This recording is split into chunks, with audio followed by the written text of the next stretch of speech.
Bien, eh bien, je vous propose de commencer notre réunion de ce midi. Olivier Pradier était déjà au programme Il y a bien longtemps. il y a bien longtemps, et puis alors les différentes vagues ont supprimé nos séminaires, et revoilà Olivier qui va nous parler, je ne vais pas dire le phénotypage pour les nuls, parce que, bon, Non, on ne non. va pas dire ça quand même, hein. Mais tout ce que vous avez voulu savoir du phénotypage et qu'on n'a encore jamais osé demander. Okay. Olivier, Okay. tu as la parole. Merci beaucoup. Merci, Élie, de m'avoir invité encore à parler du phénotypage. Donc, aujourd'hui, on va parler du phénotypage que nous faisons à Chirec. Et donc, l'idée, c'était évidemment de parler plutôt de bonnes pratiques. Donc, il va y avoir plusieurs parties dans l'exposé. C'est une partie d'abord technique pour ceux qui ne savent pas ce que c'est qu'un phénotype, comment ça marche, comment on fabrique ça. Et voilà, donc en introduction, je voulais juste rappeler que le phénotypage a d'abord été inventé par la recherche. Ce sont d'abord des machines de recherche. Elles ont été construites dès fin des années 80. Et elles ont secondairement été appliquées à la clinique, et c'est essentiellement d'ailleurs pour le sida qu'elles ont été appliquées pour le clinique pour la numération des lymphocytes CD4. Et c'est comme ça qu'elles sont rentrées dans les laboratoires, mais ce sont toujours des machines de recherche. Jusqu'à maintenant, les machines de laboratoire sont des machines de recherche légèrement adaptées à la routine. Alors, ça, c'est ce qu'est un laboratoire, et ce sera à peu près comme ça que sera le laboratoire de Delta West, qu'on est en train de planifier ici au Chirec. Donc, dans 2 ans, nous aurons un gros laboratoire centralisé dans la dalle de Delta West, au-dessus des parkings. Et ça, c'est une structure de laboratoire comme c'est dans le monde maintenant, c'est-à-dire à la gauche, il y a le préanalytique avec 4 gros automates qui servent à trier les tubes, les envoyer. Je ne peux pas faire ça. Les envoyer sur le track. Alors, vous voyez, ce sont ces grandes bandes passantes qui plaquent les tubes, donc c'est très industriel. En fait, le nouveau laboratoire, ce sont des industries à produire du résultat. Et tout au fond là-bas, l'espèce de U, tout à fait à gauche, c'est en fait le Core Lab d'hématologie, avec les automates d'hématologie puis les automates de coagulation. Et vous voyez qu'il y a une paillasse pour mettre la microscopie. Donc, le laboratoire, c'est essentiellement ça dans le futur. Et donc, il y aura de moins en moins de parties spécialisées. Donc, le Spec Lab, le laboratoire spécialisé, ils vont de plus en plus s'intégrer dans la grosse routine. Et donc, ce sont des systèmes très intégrés, très industriels et très contrôlés. Ce qui n'est pas exactement le cas de la cytométrie. Alors, nous, ici, pour l'instant, nous sommes encore au 4e F, où nous avons déjà un Core Lab. Vous voyez que le préanalytique que je vous ai montré sur le clavier est déjà présent. On a ramassé 2 tracks, un track qui permettra de venir de 2 préanalytiques. On a 3 gros modules de chimie, qui sont des chimies hormonaux. Et puis, juste à côté, en standalone, il y a l'hématologie. Donc, nous avons 2 automates d'hématologie qui vont être remplacés incessamment sous peu par une génération un peu plus récente, mais qui sont très bien. Et puis, à côté, ça, c'est très spécial là, ici, il y a directement le cytomètre en fluide 10 couleurs.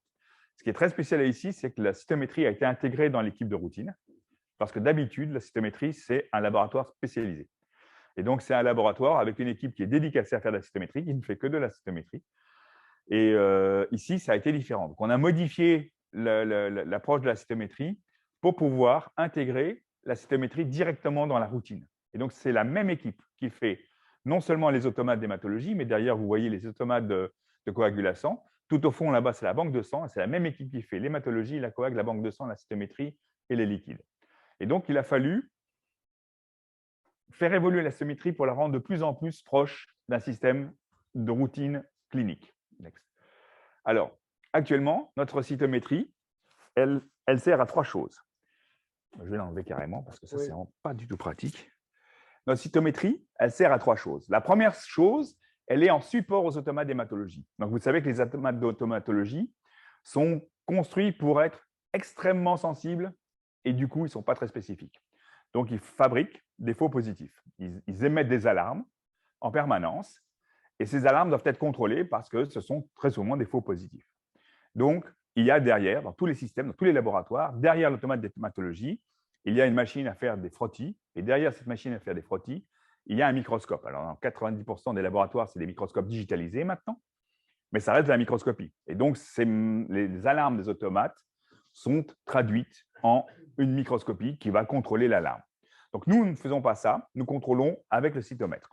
Et donc, ça nous permet de donner une formule par cytométrie qui donne 11 populations et non pas les 6 populations de morphologie et qui donne en plus, pour ceux que ça intéresse, le sepsis, l'expression du CD64 sur les neutrophiles pour ceux qui connaissent et qui peuvent aussi donner un état de l'immunité non spécifique, c'est-à-dire l'expression du HLA-DR sur les monocytes. Ça, pratiquement, ça n'est utilisé que par les soins intensifs.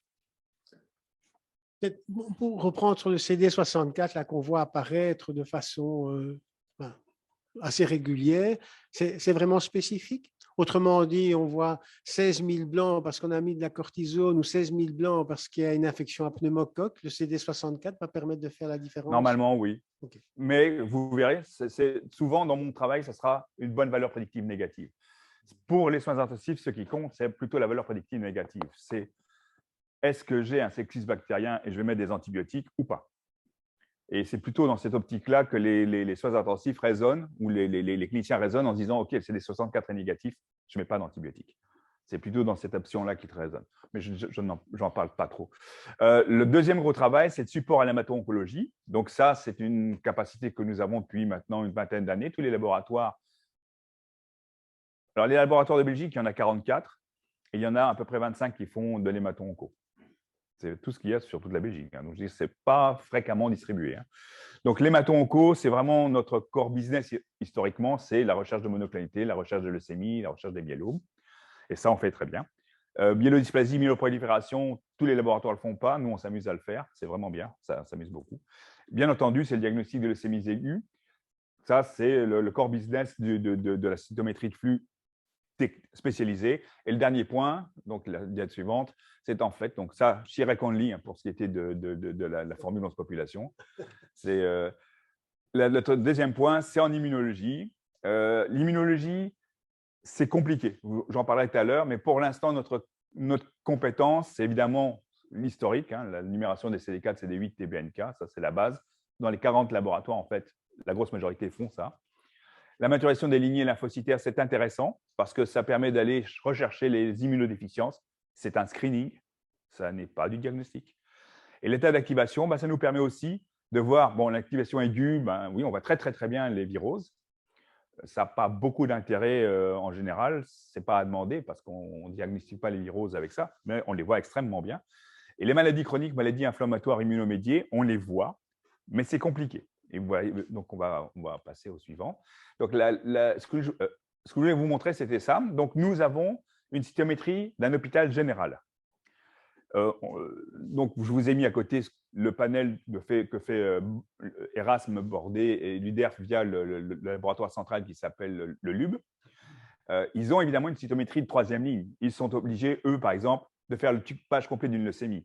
Mais nous, on ne traite pas les leucémies. Donc, on ne va pas ici ni faire la moelle, ni faire le typage complet de la leucémie. Ça n'a pas de sens parce que comme le patient va être transféré dans les heures qui suivent, ils vont tout refaire là-bas. Donc, ça, on ne fait pas. Donc, on ne fait pas et on ne fait pas de ce suivi parce que ce suivi sera fait dans le réseau de troisième ligne. Par exemple, on ne fera pas non plus l'indice de prolifération d'un myélome. C'est aussi de la haute technicité. On peut le faire, ça on sait, ce n'est pas un problème. Mais ça n'a pas de sens parce que ce n'est pas comme ça qu'on travaille dans notre hôpital. Et donc, on calque notre offre à la manière dont l'hôpital travaille. Du coup, il y a des trucs qui manquent. C'est clair que le phénotypage de l'immunodéficience, ça, on ne sait pas faire. La détection d'immunodéficience, on sait faire un screening. Next. Alors maintenant, ce que je vais vous parler, c'est un petit peu comment marche un cytomètre. Un cytomètre, c'est une machine, vous avez vu, c'est une grosse boîte qui n'est pas énorme. Vous avez vu le technicien, vous avez vu la boîte. C'est une boîte d'à peu près 1 mètre sur 1 mètre sur 70 de haut. Ça peut être beaucoup plus petit. En recherche, maintenant, c'est quasiment la taille d'une boîte à chaussures. Ça combine 3 technologies. Ça combine une fluidique, une optique et une informatique. Alors, je vais vous montrer un petit peu le principe de la fluidique. Et là, c'est un petit montage. Donc, sur la droite, ce que vous avez, c'est une très vieille machine. C'est un FACSCAN, c'est une machine qui a été faite dans les années 80. Mais l'avantage, c'est qu'on voit tout. Donc, vous voyez la photo du bas, vous voyez un bloc complet avec un petit tube en bas qui est représenté par le tube à bouchon bleu au milieu dans le graphique. Et puis, vous voyez, ça monte directement à un bloc qui est la flow cell. Alors, c'est un petit peu embêtant, mais je vais essayer de montrer avec le doigt. Donc, vous avez… Donc, tu cliques, là, ça va mettre la basse pression. Vous voyez que dans le petit tube en bas, il y a un système de fermeture. On va mettre de la pression basse. Et quand on met cette pression basse, en fait, les cellules vont être poussées dans le tube central qui monte vers le haut. Et vers le haut, on arrive à ce qu'on appelle la fossette. C'est l'image qu'on voit à gauche. Et là, l'espèce de gros tube en plastique transparent amène un liquide à haute vitesse qui va étirer la gaine. Et donc, si on amène ce liquide, on va essayer de faire passer les cellules une à une dans les lasers. Ça, c'est la partie centrale du cytomètre. D'isoler les cellules qui sont en suspension et les faire passer statistiquement une à une. Donc, vous comprenez bien, comme c'est un système statistique, elles ne passent pas une à une. Elles passent généralement une à une, mais elles peuvent passer à deux, peuvent passer à trois. Et donc, nous, une partie de notre travail, ça sera d'éliminer ces chimères techniques, ces artefacts, pour ne garder que le message des cellules qui sont passées une à une. Ça, c'est le système fluidique. À côté de ça, il y a un système optique, next, qui est fait à base de miroirs qui coupent, qui tranchent la lumière en rondelles. Et donc, next, quand une cellule passe devant le faisceau laser, elle va émettre de la lumière qui va passer sur une série de miroirs qu'on appelle des miroirs dichroïques à bande passante. Et donc, ces miroirs laissent passer une partie de la lumière, ça c'est un peu trop vite. Ces lumières laissent passer une certaine partie de la lumière et réfléchissent l'autre. Et donc, du coup, ça permet de, vous voyez, avec la position des miroirs, ça permet de distribuer la lumière et de la saucissonner et de les faire passer ensuite dans des filtres à bande passante qui rendent l'observation de la lumière encore plus focale. Et du coup, on saucissonne la lumière en couleur. Next. Et ça, par contre, ça, c'est vraiment le système que nous utilisons. Vous voyez qu'on a 3 lasers, fluo blue laser, fluo red laser, fluo violet laser. Et cette lumière est amenée par une fibre optique. Et ensuite, les miroirs qu'on voit alignés les uns à côté des autres, les bruns, c'est ici. Hein. Les miroirs sont ici, c'est cela. Les miroirs renvoient la lumière, mais à chaque fois, laissent passer une petite partie. Et derrière, ici, il y a des filtres à bande passante. Next. Et donc, ces filtres, qu'on va retrouver après, permettent… Alors, vous voyez, ils sont extrêmement puissants. Hein. Ça, c'est la réflectivité, la transmittance et la réflectance. Donc, en rouge, ils sont complètement miroirs. Et puis, à un moment donné, ils ne laissent rien passer, tout passe et il n'y a plus rien qui est réfléchi. Et donc, ici, la lumière est coupée, extrêmement tranchée, et ça nous permet de saucissonner la lumière. Next. Et on obtient ça in fine. Et donc, vous voyez en haut l'arc-en-ciel, depuis l'ultraviolet profond jusqu'au rouge profond, l'infrarouge. Et ensuite, nous, on a notre laser à 488 qui a cette couleur un peu cyan comme ça. Et puis, vous voyez que grâce à ce système optique, on peut saucissonner la lumière, le spectre lumineux, en zone de lecture. Ça nous permet de regarder spécifiquement le fluorochrome qui est attaché à un anticorps monoclonal. Et vous voyez, là, par exemple, pour le laser violet, eh bien, nous pourrons regarder 5 fluorescences différentes. Autrement dit, 5 marqueurs différents qui nous permettront de reconnaître 5 antigènes différents sur les cellules. Au total, notre machine, elle a 10 tranches de saucisson comme ça. Alors, comment ça se passe? La cellule passe dans… Alors, ça, c'est la troisième partie, c'est la partie informatique. La cellule va passer dans le laser, va émettre de la lumière qui va être comptée.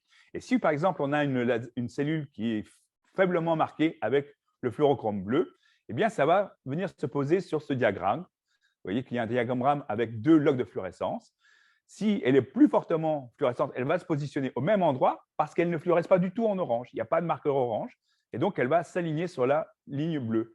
Si elle fluoresce en orange, vous voyez qu'elle va se marquer sur le diagramme en haut, sur l'axe orange, mais qu'elle ne fluorescera pas en bleu. Par contre, si elle est bifluorescente, elle va venir se mettre au même niveau que l'autre en orange et au même niveau que l'autre en bleu. Et puis, si elle n'a aucune fluorescence, eh bien, elle sera dans le quadré. Donc ça permet, du point de vue visuel, de distribuer les cellules. Alors, du point de vue technique, chaque cellule qui passe dans le laser, toutes ces informations sont traduites sous la forme d'une ligne dans une base Excel. Alors, ce n'est pas vraiment une base Excel, mais c'est pratiquement ça. Et donc, chaque cellule qui passe est une ligne dans la base Excel et tout notre travail après, ça sera de trier cette base. Nous allons faire du tri pour trier les lymphocytes T, les lymphocytes B, les lymphocytes NK. Et donc, c'est un travail de tri. Next. Le résultat final, c'est une représentation comme ça. Ceci est une moelle, vous allez la voir en coloré après. C'est une moelle quand elle sort de la machine. Donc, il n'y a encore aucune définition dessus, mais vous voyez que chacun des points est en fait une cellule. Donc, c'est une moelle, il y a 300 à 350 000 points qui représentent 300 à 350 000 médulaires qui ont été analysés par le cytomètre. Alors, comment est-ce qu'on fait? Eh bien, on met des ordres de tri. Il faut bien imaginer que chacun des cadres que vous voyez, qu'on appelle une fenêtre, chaque fenêtre définit un ordre de tri. Il dit, OK, dans la base de données, je veux tous les éléments qui sont à l'intérieur de cette fenêtre en termes de fluorescence, par exemple pour le CD45. Et vous voyez que ça nous permet d'aller chercher tous les éléments qui ont une fluorescence du CD3, ce sont les lymphocytes. Et dans les lymphocytes, on va pouvoir aller regarder tous ceux qui ont une fluorescence entre CD4 et CD8. Et puis, dans ces CD4 et CD8, on peut aller regarder encore des marqueurs de différenciation ou d'activation. Et donc, c'est comme ça qu'on va pouvoir faire un tri séquentiel. Et à la sortie, on va avoir toutes nos populations qui auront été définies par un code couleur. Exemple de la moelle, ça, c'était la moelle avant. Ça, c'est après analyse. Et donc, on voit, par exemple, ce qui est en brun, ce sont les érythroblastes. Ce qui est en bleu cyan, ce sont les blastes. Le bleu-gris, c'est les lymphocytes. Les monocytes sont en vert. Les monocytes activés sont en vert pomme. Les eosinaux sont en orange. Les neutrophiles sont en rose. Et les immatures sont en violet. Donc, comme ça, on arrive déjà à faire, je vous verrai que tout à l'heure, on arrive à faire un travail qui permet de séparer les cellules, de les nommer, de les identifier. Et nous avons ce type de tableaux qui sont en fait les cartes d'identité des cellules. Alors ça, c'est les cartes d'identité des cellules pour ce qui est de la monoclonalité B. Et donc, vous avez tous les lymphomes listés sur la partie gauche, donc la CLL, le lymphome du manteau, les marginaux, c'est les 5+. Et ce qui est intéressant, par exemple, dans ce tableau, c'est que vous savez qu'on répond toujours le lymphome, c'est des 5+, c'est des 6-, c'est des 5-, c'est des 10-, ou c'est des 5-, c'est des 10+. En fait, ça correspond à ces trois populations que vous avez. En dessous, ce sont les populations plus rares, comme les plasmatodes, etc. Et donc, vous avez toute la liste des marqueurs et l'intensité de fluorescence. Donc, par exemple, ici, le CD4, CD8, je vous l'ai remis, c'est la troisième décade. Vous voyez qu'on peut regarder que chaque bloc, ici, il y a une décade, deux décades, trois décades, quatre décades. Et donc, c'est ça que ça veut dire. Et donc, chaque cellule a sa carte d'identité, son code barre. Et c'est comme ça que nous allons travailler pour définir nos cellules. Donc, ça, c'était la partie technique. Nous avons maintenant une demande dans laquelle, en fait, il y a plusieurs choses. Il y a le bloc cytométrie et le bloc hématologie. Dans le bloc hématologie, il y a le bloc formule. Clic. Voilà. Ça, c'est ce que vous demandez. Vous demandez une formule. Mais nous avons derrière toute une série d'algorithmes parce que je vous l'ai dit, les automates ont une faiblesse en spécificité. Nous devons contrôler les alarmes des automates. Et donc, nous avons un système qui est en fait la cytométrie. Et donc, s'il y a une alarme que l'automate met, c'est lui qui met l'alarme blast ou variante lymphocyte, soit il met une alarme immature grade, il ne sait pas l'énumérer, mais c'est qu'il ne sépare pas bien ses cellules, donc il dit « OK, j'ai un problème ». S'il y a une lymphocytose inférieure à moins de 2000 gigas par litre ou plus de 4000 gigas par litre, s'il y a une monocytose à plus de 1000 gigas par litre, de 1 giga par litre, pardon, s'il y a une leucocytose, une leucopénie, une pancytopénie ou une alarme sepsis, automatiquement, notre système, il y a un software qui s'appelle un middleware, donc on a un système informatique qui automatiquement induit un travail complémentaire, ce qu'on appelle un travail induit. Et donc là, ça va automatiquement demander une formule par cytométrie. Et nous avons un système. Non, c'est pas vrai.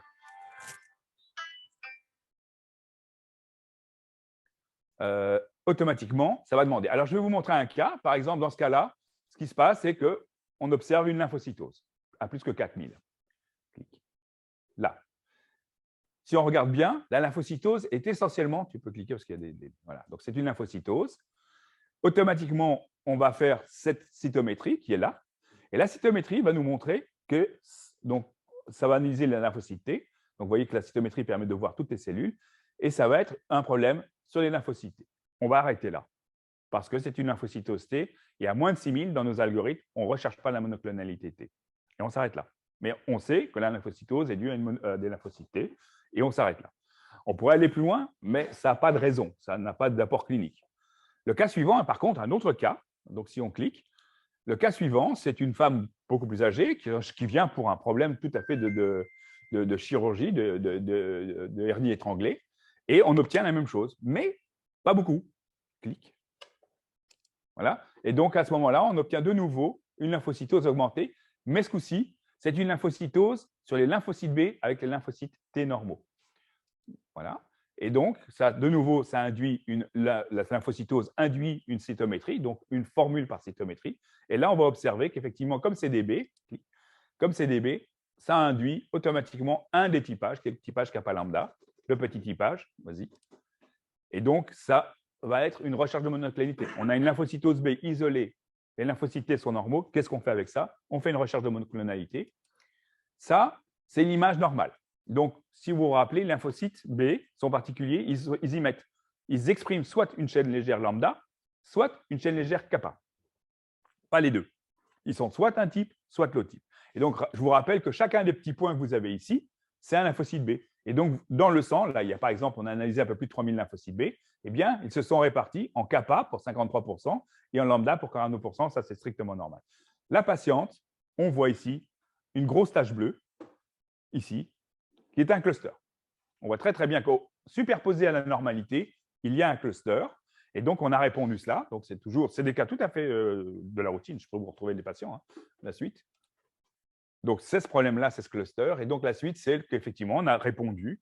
Petit typage kappa lambda, dans le cadre d'un bilan de lymphocytose B isolé de découverte fortuite, ça veut dire que vous ne l'avez pas demandé, cette recherche. C'est juste le laboratoire qui a enclenché son procédure d'analyse. La population monoclonale est de type CD5-, CD10-. Je ne vous montre pas toutes les images, mais c'est les images du kappa lambda. On peut savoir qu'effectivement, vous verrez après.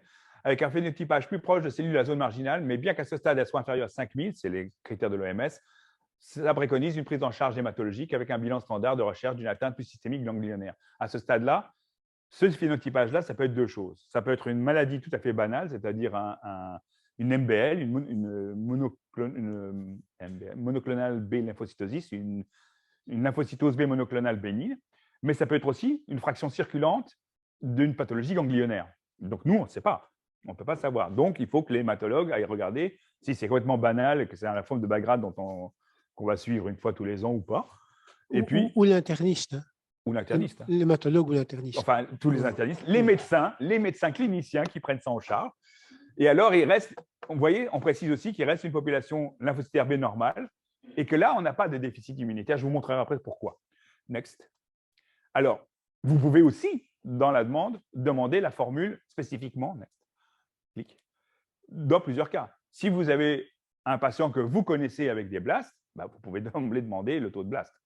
Si vous avez un patient qui est traité par anti-CD20 et que vous attendez la régénération des B, bah, vous pouvez demander la formule directement.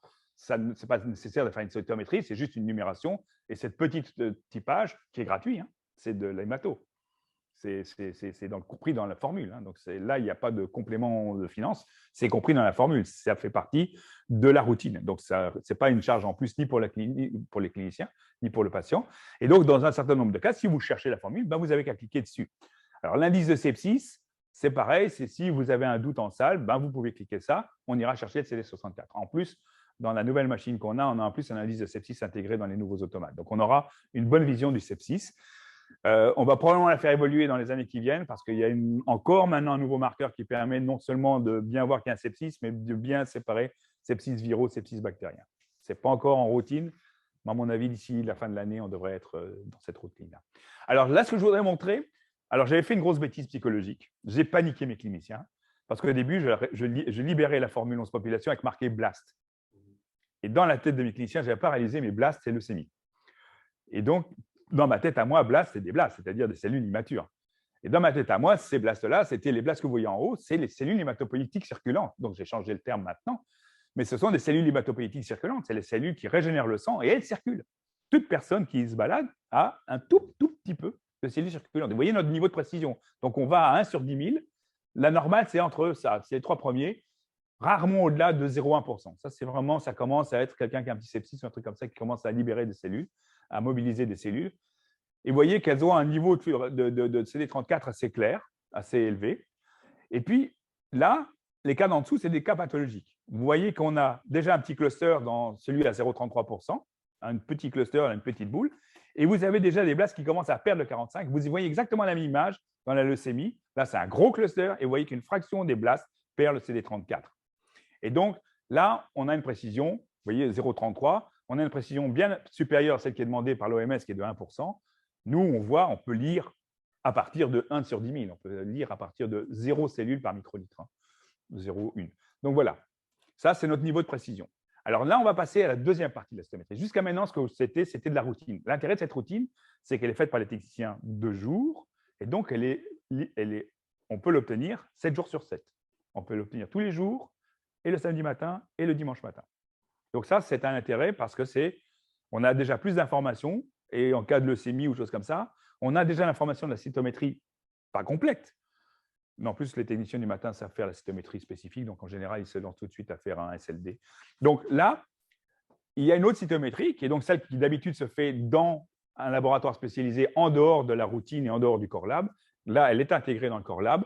C'est le diagnostic en hématologie. Et donc là, vous devez cliquer sur monoclonalité lymphoïde, par exemple, pour tout ce qui est recherche de lymphome, de myélome.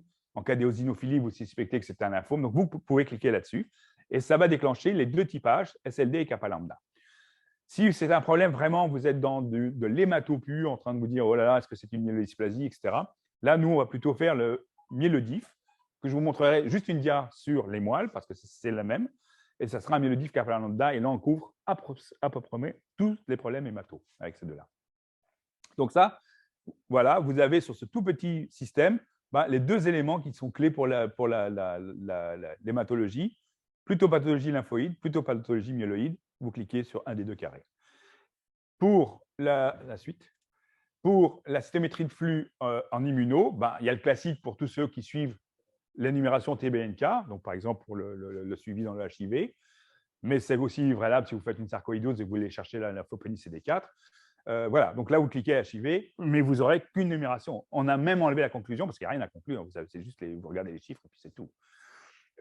Par contre, si vous êtes plutôt dans un problème de type médecine interne, pas hémato, là, vous allez plutôt cliquer en bas, SLD là-bas, et on va aller dans l'immunité lymphoïde. Que ce soit pour une inflammation immunomédiée, une immunoclinité T ou une immunodéficience, et là, on va aller rechercher spécifiquement le SLD. Celui-là est très spécifique. Il a été plutôt axé sur l'immunologie que sur les maladies. Olivier, et pour le suivi, par exemple, des patients qui sont sous anti-CD20 et dont tu veux voir à un moment donné l'efficacité du traitement qui diminue pour voir, on commence à voir sortir des B. Alors là, on est évidemment dans le SLD, on devra aller chercher dans une immunité lymphoïde, puisqu'en fait, c'est là qu'on va voir réapparaître les plasmablastes pour voir si effectivement, c'est pas… Je vais vous montrer après ça. Donc, c'est mieux d'aller sur immunité lymphoïde que simplement faire la première clause qui permettrait de voir des CD19 voilà. qui augmentent, par exemple. Si par exemple, moi je vous réponds 0 en HIV parce que vous êtes en train de suivre, c'est les premiers jours, voilà, vous saurez que vous êtes efficace en l'anti-CD20, mais vous ne savez pas si vous êtes complètement efficace. En fait, l'efficacité totale, c'est l'élimination du clone auto-immun. Ça, pour le voir, il faut aller déjà dans quelque chose de beaucoup plus fin, qui est de savoir si les cellules qui régénèrent sont des cellules mémoire qui régénèrent. Et ça, c'est très mauvais signe parce que ça veut dire que le clone, c'est lui qui réapparaît, parce que le clone, lui, c'est un clone actif, il est en cellule mémoire, voire des plasmablastes. Plasmablastes, pour les hématologues, attention, dans la tête d'un hématologue, plasmablaste, c'est une cellule myélomatoeuse extrêmement immature. Dans la tête d'un immunologue, le plasmablaste, c'est un plasmocyte à courte durée de vie. Attention, c'est un trick dans la compréhension. Donc, moi, plasmablaste, c'est plasmablaste immunologique. C'est un plasmocyte normal à courte durée de vie. Et donc, oui, si on va réapparaître des plasmablastes avant de voir réapparaître des cellules transitionnelles, je vais vous montrer tout à l'heure une maturation B, si c'est des cellules plasmablastiques qui réapparaissent, eh ben, c'est probablement le clone qui réapparaît. Voilà. Donc, ici, les panels que moi j'utilise, par exemple, pour la monoclonalité, je vais vous parler des deux grands panels qu'on utilise tout le temps, c'est le panel kappa lambda et le panel SLD. Le panel kappa lambda, ça appartient à la cytométrie diagnostique. Donc, ça induit quand c'est une lymphocytose B isolée, c'est ce que j'ai montré. Vous cochez formule et puis il y a des lymphocytes. Ça va me persister. Et puis, vous cochez, nous, on voit qu'il y a des lymphocytes, on fait les algorithmes fonctionnent et on arrive à faire le kappa lambda. C'est surtout utile en cas de recherche de monoclonalité lymphoïde, mais ça permet aussi de voir la maturation B et de faire ce qu'on a dans les analyses de moelle. Donc, le panel est comme ça. Donc, on a 10 anticorps. Et vous voyez que c'est un mélange de marqueurs qui vont seulement dire c'est un lymphocyte B. Donc, on a des marqueurs de lymphocytes qui éliminent les débris. On a un marqueur de lymphocyte B qui disent ça, c'est un lymphocyte B. Donc, à partir de là, tous les autres marqueurs vont être analysés sur ce marqueur CD19. Et vous voyez qu'on a des marqueurs qui sont à la fois de naïveté, donc qui vont montrer que la cellule est au début de sa maturation. Puis, on a des marqueurs de mémoire qui vont montrer que la cellule est en fin de maturation. Et puis, vous voyez qu'il y a les chaînes légères kappa et lambda qui permettent de définir encore de la monoclonalité, plus des marqueurs d'activation. Avec tout ça ensemble, on arrive à se faire une idée de comment fonctionne l'immunité humorale. Voilà. Donc, ici, c'est ce que je vous ai montré, je vous disais, pour la maturation de la moelle. Effectivement, on est dans une moelle, là, comme ça, on peut voir les cellules en orange, qui sont les hématogones. C'est de là que part, en fait, la maturation B. Les hématogones, on les voit que dans la moelle. C'est des cellules qui sont très proches des blastiques. Elles sont encore ni kappa ni lambda. Elles ne sortent pas de la moelle. Elles vont sortir de la moelle sous forme de cellules transitionnelles. Si vous faites un traitement anti-CD20, si vous faites un traitement, les premières cellules qui vont apparaître quand vous aurez 5 lymphocytes B, 10 lymphocytes B, ce sont des cellules transitionnelles. Ce sont les cellules qui régénèrent.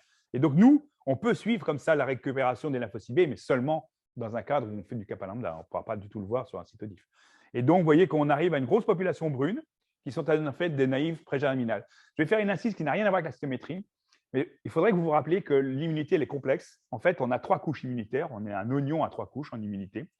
On a une immunité du sang avec un organe immunitaire spécifique, un organe lymphoïde secondaire spécifique qui est la rate, et un organe particulier qui est le foie, puisque le sang a comme rôle de véhiculer en grosse partie les aliments, et que les aliments, ce sont des éléments étrangers, ce sont des antigènes, mais qui doivent être tolérés. On ne doit pas déclencher de réponse immunitaire. Et donc, le foie est un organe lymphoïde très étrange, composé de lymphocytes gamma-delta et de lymphocytes NK, qui a essentiellement un rôle tolérogène. Et puis, sur le sang, il y a un organe de surveillance qui est la rate. Et je vous rappelle que quelqu'un qui n'a pas de rate, eh ben, il fait des pneumococcies et il fait des méningococcies. Et donc, c'est parce qu'il y a ces populations brunes que vous voyez là, ces cellules naïves prégerminales, cette population brune, c'est la population principale du sang. Elle vient de la rate. Et si vous regardez, la population bleue, c'est la population mémoire. Celle-là, elle vient principalement des ganglions, mais elle est tout à fait minoritaire. Si vous regardez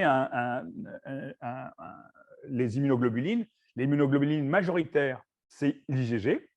Mais si vous regardez dans le sang, l'immunoglobuline majoritaire exprimée par les lymphocytes B, ce sont les IgM et les IgD qui sont exprimés sur ces cellules brunes qui sont des cellules spléniques naïves. Et donc, on a une vision tout à fait fausse de la deuxième immunité. La première immunité du sang, c'est un type d'immunité, c'est l'immunité essentiellement de la rate. Et puis, il y a une petite fraction circulante qui vient des ganglions, qui est la deuxième immunité, qui est l'immunité tissulaire. Et là, elle est, son organe lymphoïde secondaire, ce sont les ganglions. Et le système de défense de l'organisme, c'est les IgG. Et donc, c'est pour ça que quand on injecte le coronavirus, enfin le vaccin Corona, on développe des IgG. Et puis, il y a un troisième système qui est encore plus important et qu'on ne voit pas du tout dans le sang, pratiquement pas. Enfin, vous verrez qu'on voit un tout petit peu les gamma-delta, mais encore, ce ne sont pas tous des gamma-delta du malt. Le troisième système, c'est le système associé aux muqueuses. Donc, le système tissulaire, c'est le système de défense intérieure de l'organisme. Le système associé aux muqueuses, c'est le système de défense extérieure de l'organisme. Et lui, il travaille totalement différent. Ce n'est pas les mêmes cellules. À l'intérieur, c'est des lymphocytes alpha-bêta. À l'extérieur, c'est des lymphocytes gamma-delta. Et à l'intérieur, c'est des immunoglobulines G. À l'extérieur, c'est des immunoglobulines A.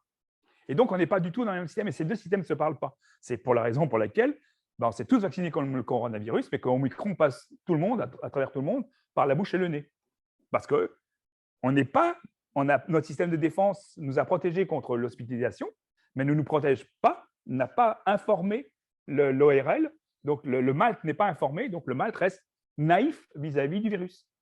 Et donc, on avait déjà eu cette expérience-là avec la polio. Tant que c'était le vaccin Salk injectable, les gens ne faisaient plus de paralysie, mais on n'avait aucun contrôle de la polio. Et on a commencé à contrôler la polio et on a voulu l'éradiquer à partir du vaccin Sabin, qui était un vaccin nasal.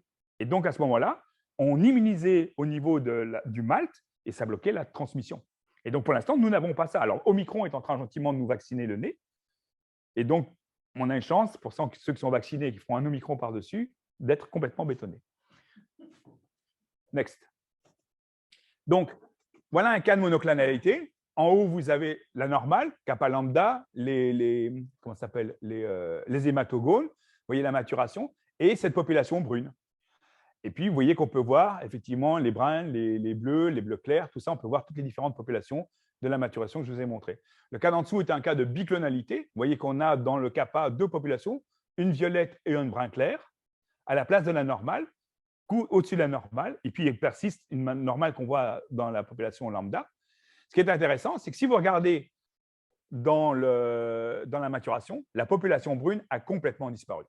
Autrement dit, cette personne a une immunodéficience de la rate et elle est donc plus protégée contre les pneumocoques et les méningocoques. Et donc, c'est pour ça que vous verrez systématiquement que dans notre protocole, on dit attention, vérifiez le protocole vaccinal des patients parce qu'on a une image d'immunodéficience face aux germes encapsulés. Next. Et donc, ça, c'était pour le kappa lambda. Vous voyez qu'on peut voir tout à fait les populations, normales, pas normales, pathologiques, on peut les suivre. On a une vision très claire. Le deuxième grand panel, qui est en fait le panel qu'on fait principalement, c'est le panel SLD super lymphodif, c'est celui qui permet de bien voir toutes les populations lymphocytaires. C'est un panel en 10 couleurs, mais 15 anticorps, je vais vous le montrer après. Et il fait plein de trucs. Hein. Il fait plein de trucs. Je ne vous montre pas tout ce qu'il fait, parce que sinon, ça vous ferait une tartine comme ça ça serait juste ingérable. En plus, ça n'a pas beaucoup d'intérêt. Mais on voit les lymphocytes, évidemment, CD4, CD8, on fait le HIV sans problème. On voit dedans aussi tout ce qui est pathologie hémato, comme ça, si jamais il y a eu une erreur de cochage, on peut encore se rattraper, voir les blastes, voir les pathologies des autres cellules. Et vous voyez que dans la réponse, vous verrez monocytes par cytométrie, eosino par cytométrie, etc. Et puis, vous avez toute la maturation lymphocytaire, à la fois les alpha-bêta, les gamma-delta, CD4, CD8, les doubles positifs, qui nous permettent de voir l'activation chronique de l'immunité cellulaire, la détection de la monoclonalité, ce qui n'est pas fréquent dans les laboratoires, parce que pour ça, il faut vraiment aller chercher la maturation et voir la position des clones en dessus de la maturation. Et puis, il y a les immunodéficiences, T, NK et T gamma delta. La maturation lymphocytaire B et plasmocytaire, on voit bien les plasmocytes, je vous montrerai comment. L'activation aiguë de l'immunité, ça se voit très, très bien, mais ça n'a pas beaucoup d'intérêt. Et attention, l'allergie, ce n'est pas la peine, si vous avez un patient allergique, de me demander une cytométrie, je ne vois rien, ça ne se voit pas dans le sang. Alors, ça, c'est le panel. Donc, vous voyez qu'il y a 15 anticorps répartis dans les 10 couleurs. Ça n'a pas d'importance d'avoir un CD4, un CD19 dans la même couleur, parce qu'on peut les séparer par le CD3. Donc, les lymphocytes B sont CD3 négatifs, et donc, on a, nous, des techniques ensuite informatiques pour les séparer. Donc, on peut mettre beaucoup plus d'anticorps que de couleurs, parce qu'après ça, on peut, par des techniques, séparer les populations. Vous voyez qu'on peut voir énormément de choses. Donc, next. Ça, quand est-ce qu'on va demander ce SLD? Quand il y a une lymphocytose, parce que c'est lui qui est le plus puissant pour comprendre ce qui se passe. Quand il y a une lymphopénie, parce que c'est aussi un problème sur les lymphocytes, il faut savoir qu'est-ce qui se passe.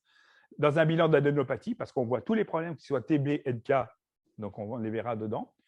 Les maladies inflammatoires, donc les maladies inflammatoires immunomédiées, la sarcoïdose. Je vous rappelle que je vous mets déjà maintenant que ça a une bonne VPN, mais je vous expliquerai après que la valeur prédictive positive, elle est quasi impossible à déterminer. C'est un bon marqueur d'activité. On peut faire des screenings immunodéficience. Et je vous ai mis en bas, tu peux cliquer, la MDF sont plus appropriés. Mais je vous l'ai dit on a une vision des problèmes hémato dans celui-là, mais c'est la MDF qui est mieux fait.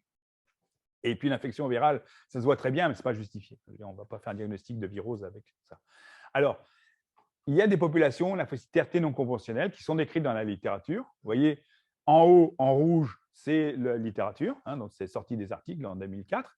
Vous voyez qu'on voit exactement la même image dans mon système. Donc, on travaille de la même manière. Donc, on voit exactement les CD4, les CD8, les doubles positifs 4 high, 8 high, c'est-à-dire ceux qui sont en mauve, et puis les doubles positifs en cyan, qui sont des pathologies très particulières. Vous voyez qu'il y a toute une liste de pathologies associées, énormément de pathologies infectieuses. Et moi, depuis que je vois ça, je me dis que ces pathologies infectieuses, on ne connaît pas le virus, mais à chaque fois qu'on a par exemple les LLC, il y a toujours ces populations-là. Et moi, je me dis que la LLC, c'est certainement un clone qui s'est activé parce qu'il y a une population virale qui traîne dans un coin, qu'on ne sait pas laquelle. Mais par contre, moi, je vois toujours les populations de défense antivirale CD4 high, CD8 low. Donc, la population cyan. Et donc, on la voit aussi dans… on vient d'avoir… C'était marrant parce que moi, je voyais très, très bien cette population-là dans la sclérose en plaques. Et puis maintenant, la dernière publication, il y a 3 semaines, dit la sclérose en plaques, la Epstein-Barr, c'est très, très, très, très, très lié. Et c'est une population qui est parfaitement induite par les Epstein-Barr. Donc voilà, on a toute une liste, mais il y en a encore beaucoup plus que celle-là. Ça, c'est un papier qui date de 2016, mais depuis, on en a encore plus. Mais vous voyez qu'on a cette vision, la même vision que la littérature, et donc on se travaille là-dessus. Alors, je voudrais vous montrer la différenciation terminale des lymphocytes T, parce que ça sert à la monoclonalité, et ça sert… Alors, vas-y, clique. Alors, ça, c'est un cas en bas. Donc, vous voyez, on voit les lymphocytes T, sans flèche, pas facile, mais lymphocytes T, les T gamma delta, qui sont en rose fuchsia. Vous voyez que les T gamma delta sont essentiellement des doubles négatifs. On voit une flèche bleue qui descend dessus, et des 8 faibles, des 8 alpha alpha. Ça, c'est comme ça que sont constitués les T gamma delta. Et vous voyez qu'après ça, les T alpha bêta, je les décompose en CD4, CD8, double positif fort, double positif carré low et T double négatif alpha alpha. Ça, c'est pour certains types de lymphomes. Et puis de là, on peut aller voir les CD4 dans la maturation. Et vous voyez qu'on a les T4 naïfs, les T4 mémoire centrale les T4 réflecteurs, mémoire, et les T4 MRA, c'est-à-dire les T4 de différenciation terminale. Et ce que vous voyez chez une personne, c'est qu'il n'y a pas de T4 de différenciation terminale. Si vous regardez les gamma-delta, donc c'est les roses que j'ai reportés dessus, la maturation, elle est complète. Vous voyez une maturation complète. Il n'y a pas spécialement de TMRA, il y en a un 9% dans ce cas-là. Et si vous regardez les très, très rares doubles positifs, CD4A et CD4 low, bah, c'est aussi une maturation complète. Par contre, et je vous montre un cas là, voilà le cas numéro 3, on n'est pas du tout dans la même image. Vous voyez qu'on voit apparaître des CD4A et CD8 low très forts. Vous voyez que les CD4 eux-mêmes expriment beaucoup de TMRA, donc de lightly differentiated. Si vous regardez les gamma-delta, ils sont tous dans la famille de différenciation terminale, le petit rose, là où se trouve la flèche. Et si vous regardez cette population CD4A et CD8 low, elle est uniquement effectrice ou en stade de différenciation terminale. Et donc ça montre que tout le système a été activé de façon chronique et que ces populations se sont apparues et se sont fixées, et on les voit.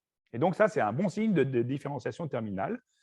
Le CD8, c'est en bas, mais c'est beaucoup plus difficile à interpréter. Je n'ai pas envie d'en parler aujourd'hui. Next. Et donc, on va répondre quelque chose comme ça. Et dans le cadre d'un bilan de lymphocytose, on observe une importante hyperplasie lymphocytaire. On note la présence de plusieurs… Alors, les fautes d'orthographe sont avec, parce que je n'ai pas fait de cosmétique. C'est comme ça que vous recevrez là. On note la présence de plusieurs populations lymphocytaires en différenciation terminale, évoquant une activation chronique de ces populations.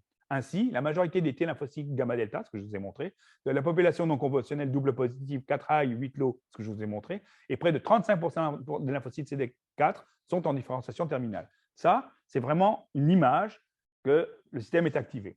Cette activation de l'immunité cellulaire est particulièrement en cours, parce que si vous regardez l'expression du HLA-DR, le contrôle à gauche est 5-7%, tout le monde est un peu activé tout le temps. Chez la personne, on avait 34% d'activation. Donc, clairement, non seulement l'activation est chronique, mais elle est en cours.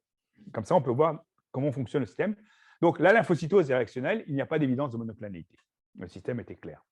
Et donc, OK, on a une lymphocytose, elle est réactionnelle, il n'y a pas de monoclonalité. Cette information est utile pour les cliniciens de médecine interne. Next.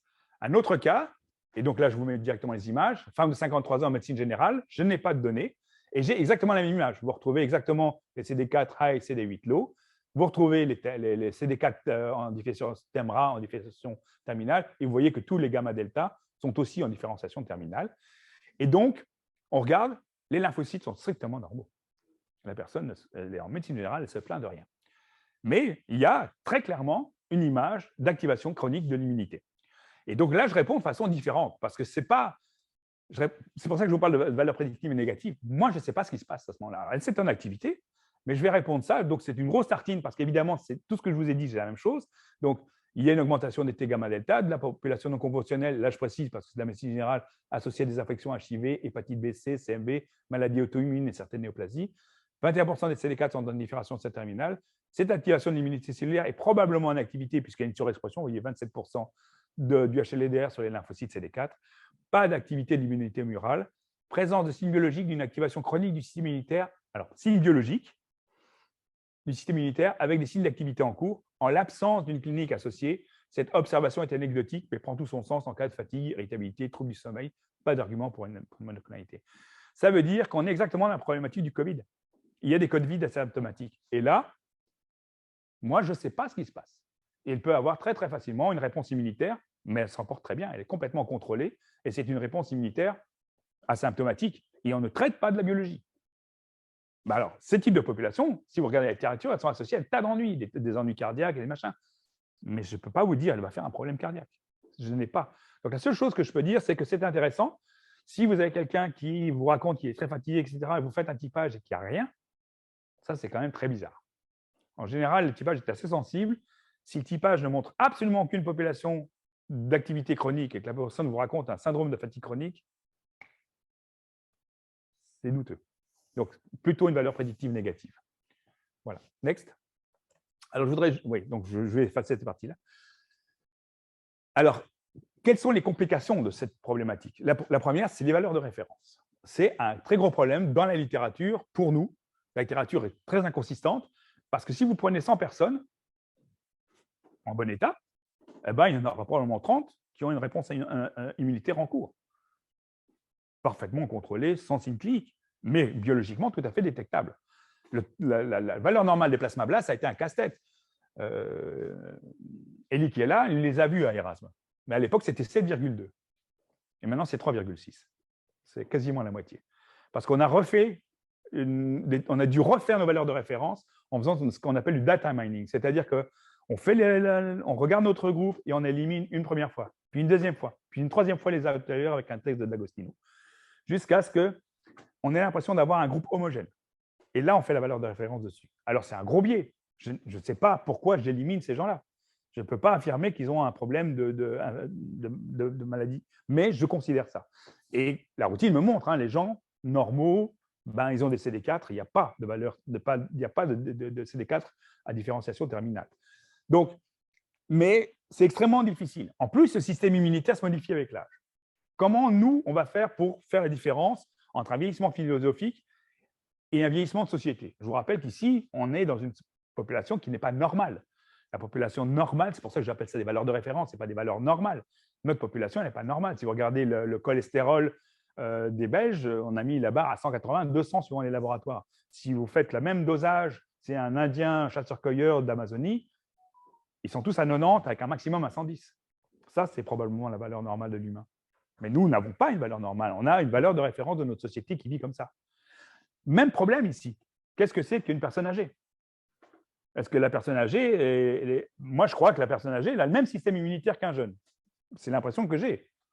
Mais ces personnes âgées, ça fait 80 ans qu'ils habitent en Belgique et qui boivent de la bière et qui ont un cholestérol à je ne sais pas combien et qui sont dans un état inflammatoire induit par l'alimentation. Et cet état inflammatoire, il se traduit aussi dans ma valeur de référence. Et donc pour moi, j'ai une valeur de référence qui est très fortement interférée par la société, la manière dont les gens vivent. Et donc, créer ma valeur de référence, c'est quoi? C'est la valeur de référence des Belges ou la valeur de référence des êtres humains? Donc, voilà, ça, c'est une grosse faiblesse. J'ai un gros problème d'établissement de valeur de référence. La littérature est complètement inconsistante parce que chaque groupe est différent. Il y a des gens qui ont pris les blood banks. Oui, les blood banks, là-dedans, il y avait des gens infectés. Et voilà. Donc, oui, non, je trouve que ces précisions sont intéressantes. Et donc, lorsque dans ton protocole, tu vas me dire fatigue, troubles du sommeil, etc. Est-ce que tu penses que tu es vraiment en droit d'aller si loin que ça par rapport à ce que tu viens de dire, une population de référence? Bon. On n'a pas répété. Alors, grosse difficulté d'interprétation, la littérature est fragmentée, dispersée. Je n'ai pas de littérature clinique précise. Toutes les études, c'est des petits modèles. Il n'y a aucune vision d'ensemble. Personne n'est d'accord sur la définition précise des populations non conventionnelles. Chacun utilise un panel d'anticorps maison. Donc, la définition d'un TEMRA, ce n'est pas la même si on utilise CCR4 ou si on utilise CD27 ou si on utilise… Donc, voilà. Donc, c'est des nébuleuses et chacun a un panel différent pour définir ce qu'est une mémoire, ce qu'est naïf. Ce n'est pas facile. Donc, chacun a un panel non standardisé. Et en plus, c'est un mix d'études cliniques et d'études d'immunologistes. Les immunologistes, ils vont vraiment couper les trucs, mais il n'y a aucune relation clinique associée. Ils vont vraiment aller chercher comment se fragmentent les populations. Mais ils ne savent pas associer ça à quelque chose. Donc, c'est assez compliqué. Du coup, c'est très clairement un niveau de preuve intermédiaire. On n'est pas du tout dans niveau de preuve fort. Pas du tout. Donc, c'est informatif. C'est pour ça que j'ai parlé d'informatif. C'est très difficile d'être précis. Le seul intérêt, c'est la valeur prédictive négative. C'est vrai que quand il n'y a aucune trace d'inflammation, penser à une maladie miscible, c'est un peu compliqué quand même. Alors, le screening des immunodéficients, c'est un screening. C'est écrit en gros, ce n'est pas un diagnostic, c'est juste une évocation. Alors, gros problème pour moi, c'est très rare. Ce sont des maladies orphelines, donc se faire une expérience des maladies, des immunodéficiences, ce n'est pas possible. Donc, on se réfère à des atlas. Donc, la dia suivante. Vous pouvez le demander en demandant immunité lymphoïde. Et voilà, par exemple, l'atlas qui nous sert de référence, qui est un atlas qui a été publié par le consortium Euroflow. Alors, c'est un consortium sur toute l'Europe et ils ont pu obtenir plus de 130 maladies parfaitement catégorisées. Vous voyez que les images qu'ils présentent sont à peu près les mêmes que nous. Regardez comment les CD4 ici, en vert, sont représentés. Ça, c'est les CD4, ça, c'est les CD8. Nous avons le même type d'image. Nous nous basons sur les mêmes anticorps, CD27, CD45, ERA. Donc, c'est exactement, on se référencie à notre panel. Et l'image que vous voyez en dessous, ça, on ne fait pas, parce qu'on n'a pas les ordinateurs assez puissants pour le faire. Ce sont des analyses en composantes principales. Et toutes les populations, en fait, sont réparties sans aucune référence. Elles sont réparties sans aucune référence. Toutes les populations sont distribuées dans un espace mathématique. Donc, vous avez toutes les populations sur une seule image. Mais il n'y a pas d'axe. C'est juste que la machine a pu clusteriser, parce que ce sont des techniques de clusterisation, a pu clusteriser les populations et les représente dans un diagramme sans dimension en une seule image. Donc, c'est plus complexe. Mais ce que vous voyez, c'est qu'on retrouve exactement le même principe, c'est-à-dire CD8 naïfs, puis les CMTM, puis les effecteurs memory, et puis les Likely differentiated, et vous voyez exactement la même chose. C'est ce que nous utilisons. Et par exemple, pour les lymphocytes B, ben, il y a les pré-germinal centers, nos pré-germinal centers, les switch et les unswitch. Nous avons les mêmes images. Et c'est là-dessus qu'on se base, on se regarde. Donc, par exemple, là, j'ai un cas dont je n'ai pas de définition, qui est très marrant, parce qu'en fait, je n'aurai jamais la réponse. Merci. Voilà, c'est une femme de 86 ans. Super, pour une immunodéficience, qui vient pour bicytopénie. Voilà. Et qu'est-ce qu'on voit? Ça. Elle n'a pas de gamma-delta. Elle n'a pratiquement pas de T double négatif. Elle n'a pas ou pratiquement pas de CD8 naïf. Et elle n'a pratiquement pas de NK. Ah. Bon. Voilà. Donc, cas suivant, on se réfère à l'image de gauche. Hein, ça, c'est l'image de l'Atlas. Et qu'est-ce qu'on voit? Il ne faut plus pas le newborns parce qu'ils n'ont pas encore vu le système immunitaire, mais si vous regardez les enfants, vous voyez qu'ici, en haut en bleu, c'est les gamma-delta. Vous regardez, déficit en gamma-delta. Vous regardez les NK, c'est la tache brune, déficit en NK dans cette pathologie qui est en fait un déficit en IL2 récepteur gamma. Et si vous regardez, déficit de maturation B, oui, nous avons un déficit de maturation B. Regardez l'image que je vous ai mis à droite, il n'y a rien.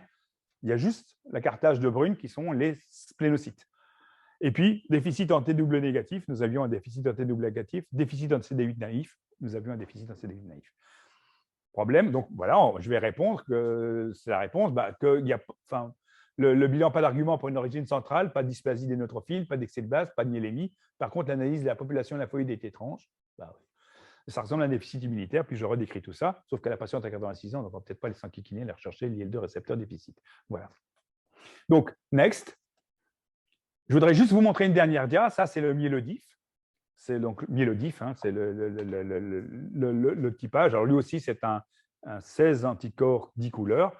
Ça vous permet de faire, sur 300 000 événements, 300 000 cellules, 1 myélogramme par cytométrie. Et là, on voit tout ça.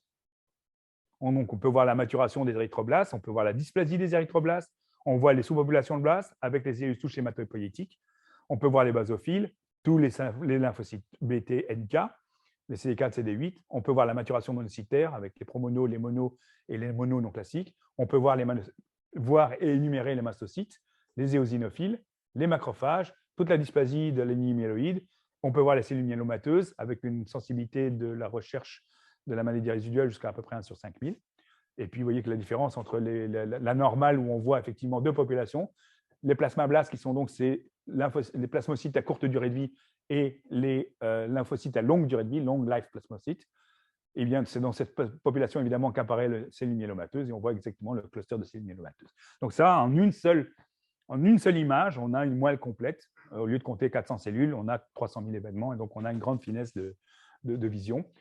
Et voilà, 24 populations et take-home message.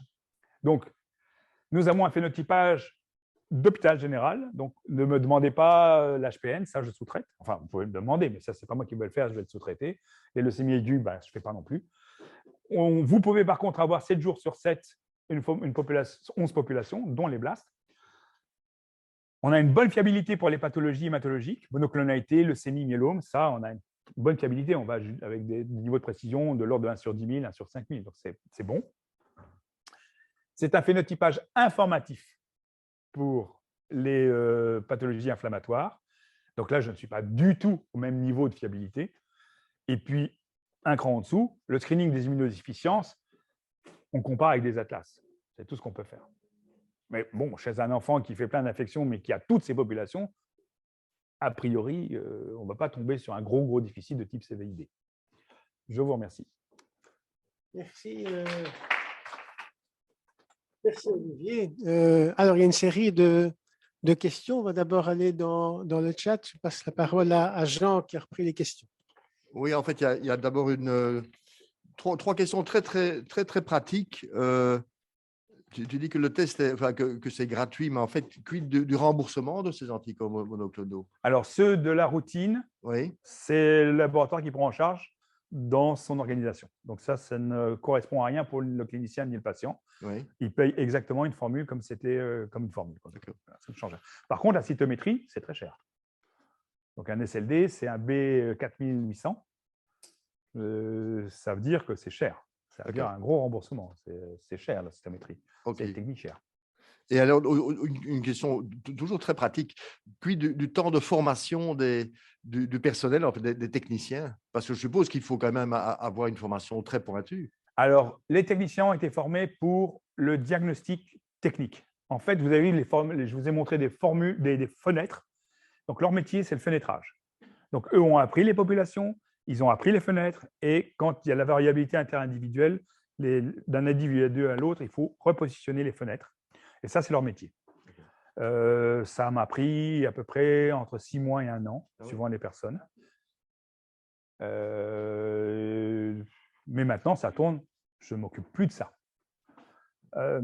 J'ai deux petites nouvelles qui sont arrivées il y a quelques mois et qui tournent très bien. Donc, ça permet, parce que il y a très peu de panels et c'est toujours les mêmes. Donc, par rapport à une cytométrie académique, on n'est pas du tout dans les mêmes complexités. On est dans un niveau de complexité nettement inférieur. Du coup, on peut entrer ça dans une polyvalence. C'est ce qui s'est passé.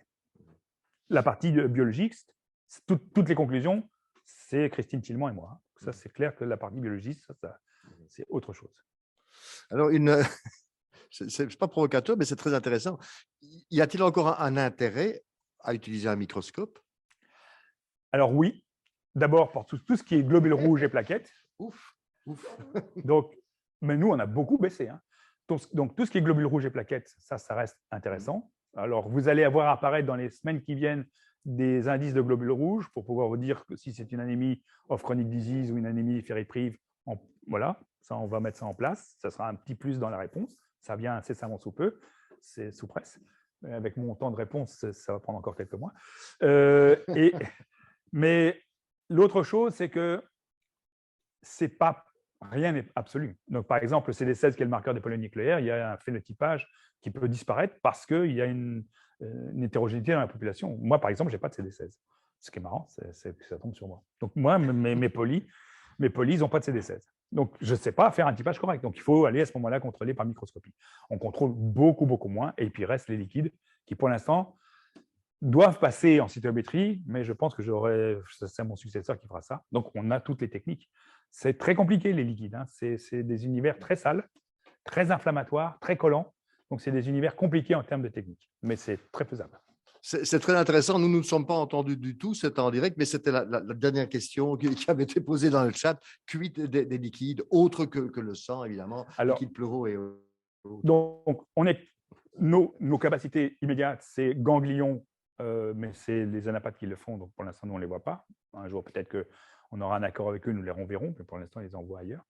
Moi, je n'ai pas de problème avec ça. C'est un ganglion, c'est très facile à faire. Je fais ça très bien. Ganglion, moelle et sang, ça, c'est les trucs faciles. Les liquides, c'est plus complexe. D'abord parce qu'il y a beaucoup de macrophages et de cellules comme ça. Ce sont des cellules qui ont énormément d'NADPH et c'est super fluorescent. Donc, autrement dit, on a une autofluorescence des cellules qui est énorme, qui couvre la fluorescence des anticorps. Donc, on ne peut pratiquement pas utiliser ni le laser violet ni le laser bleu dans les gammes qui vont du bleu jusqu'à l'orange. Ça limite énormément la cytométrie de ces cellules-là, parce que les anticorps sont moins forts que la cellule elle-même. Ce sont des grosses cellules, elles sont très puissantes en termes de fluorescence. Donc, voilà, on a déjà un problème, mais on sait se débrouiller. Par contre, on a des avantages, c'est qu'on peut effectivement mettre des marqueurs spécifiques de tumeurs et détecter dans les liquides des tumeurs à un niveau bien plus sensible qu'on ne peut le faire en microscopie. HER2-nœud, par exemple, on peut le détecter à la surface.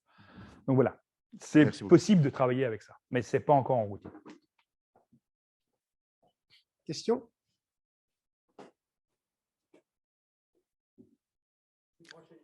Oui, attends, Kali, j'arrive.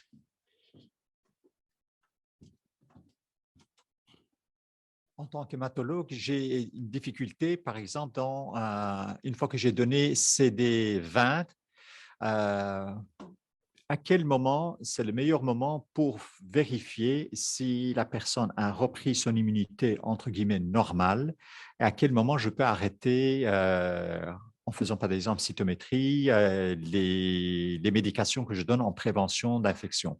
Donc, en tant qu'hématologue et médecin interniste, tu as la chance, nous, systématiquement, quand le patient rentre, via vos services, le cytodiff est automatique.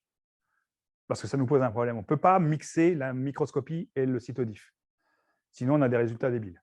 Et on ne peut plus jamais rendre le résultat de l'automate. Donc, automatiquement, vous êtes en cytodiff. Donc, toi, tu verras réapparaître, tu auras un lymphocyte B 00000, puis hop, ça va commencer à remonter. Si tu as envie de voir à quel niveau de reconstruction tu dois faire ça, là, il faudra demander un SLD kappa lambda. Et là, tu verras effectivement où on en est dans la maturation. S'il y a toujours une activation du système immunitaire T dans ta maladie auto-immune, des choses comme ça, tu peux voir.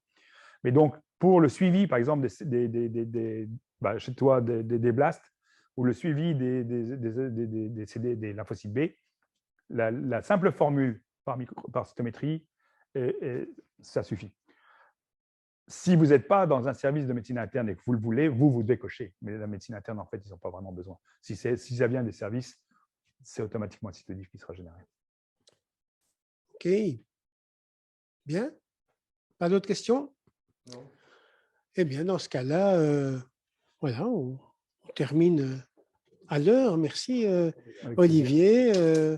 Merci à tous ceux présents ici et ailleurs et à la semaine prochaine.